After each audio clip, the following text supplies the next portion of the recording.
مکتوب نمبر 61 کمیل ابن زیاد نخعی کے نام، جو بیت المال کے عامل تھے، اور انہوں نے فوج دشمن کو لوٹ مار سے منع نہیں کیا۔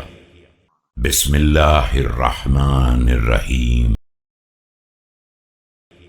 أما بعد فإن تضييع المرء ما ولي وتكلفه ما كفي لعجز حاضر ورأي متبر، وإن تعاطيك الغارة على أهل قرقيسيا وتعطيلك مصالحك التي وليناك۔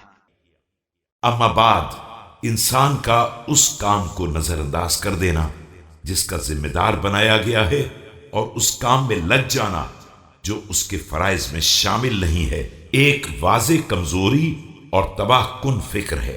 اور دیکھو تمہارا اہل قرقیسیہ پر حملہ کر دینا اور خود اپنی سرحدوں کو معطل چھوڑ دینا جن کا تم کو ذمہ دار بنایا گیا تھا۔ ليس بها من يمنعها ولا يرد الجيش عنها لرأي شعاع، فقد صرت جسرا لمن أراد الغارة من أعدائك على أوليائك غير شديد المنكب۔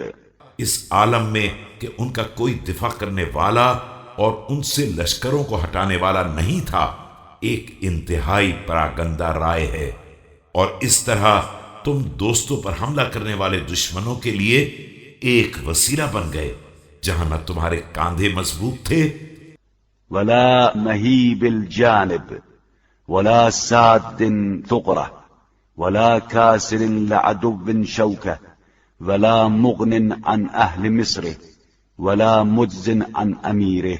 اور نہ تمہاری کوئی ہیبت تھی، نہ تم نے دشمن کا راستہ روکا اور نہ اس کی شوکت کو توڑا، نہ اہل شہر کے کام آئے اور نہ اپنے امیر کے فرض کو انجام دیا۔